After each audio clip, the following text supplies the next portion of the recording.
అసలు గ్రౌండే కాలేదు, అంటే మార్కౌటే ఇవ్వలేదు. మార్కౌట్ ఇచ్చి ఇంకా బేస్మెంట్ స్టేజ్కి రాకుండా ఇంకా ఒక 1900 హౌసెస్ ఉన్నాయి. సో ఆల్మోస్ట్ 5200 హౌసెస్ ఇట్లా ఉన్నాయి. That is concerning fact. So కలెక్టర్తో కూడా అది డిస్కస్ చేయడం జరిగింది ఇంతకుముందే. సో శాంక్షన్ ఇచ్చినాక అంటే ఆల్రెడీ కంప్లీట్ చేస్తున్న వాళ్ళకి డబ్బులు వస్తున్నప్పుడు వీళ్ళు గ్రౌండ్ కాకుండా పోవడానికి కారణాలు ఏంటి అని తెలుసుకోవడానికి ఈరోజు ఇంకా ఇక్కడ సందర్శన చేయడం అనేది జరుగుతుంది. మండే కాకుండా నెక్స్ట్ మండే పడుతుంది. సో మ్యాక్సిమం 15 days కన్నా ఎక్కువ టైం తీసుకోకుండా పేమెంట్స్ అనేది రిలీజ్ అవుతూ ఉన్నాయి. కానీ ఫర్ సమ్ రీజన్ మనకు కొంచెం ప్రోగ్రెస్ అనేది స్లో ఉంది.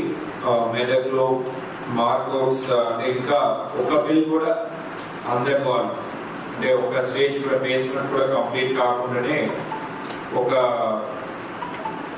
57% హౌసెస్ అంటే అలానే హౌసింగ్ ఇంజనీర్స్ అందరికీ ఈ కార్యక్రమం అధ్యక్ష వహిస్తున్నటువంటి జిల్లా కలెక్టర్ గారు రాఘరాజ్ గారు, అలానే వేదిక పైన ఉన్న అడిషనల్ కలెక్టర్ గారు, పీడీడీఆర్ఏ గారు, పీడీ హౌసింగ్ సిఇఓ జిల్లా పరిషత్ గారు, అందరికీ పేరు పేరు నమస్కారం.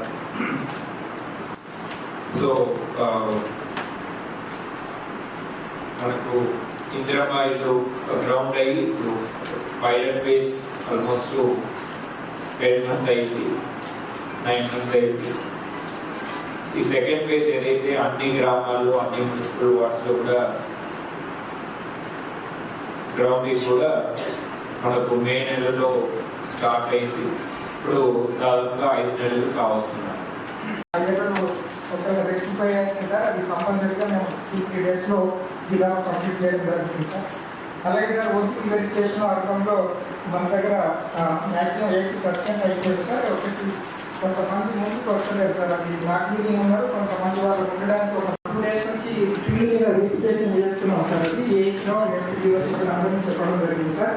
అది ఒక 1900 ఉన్నాయి సార్. మన మార్కెట్ అయినా బేస్మెంట్ స్థాయికి రావట్లేదు. అది దానికి మనం డిఆర్టీ గారు, పీడీ గారితో కూడా మాట్లాడడం జరిగింది. అది కూడా లోన్ ఎవరైతే దాంట్లో అర్హత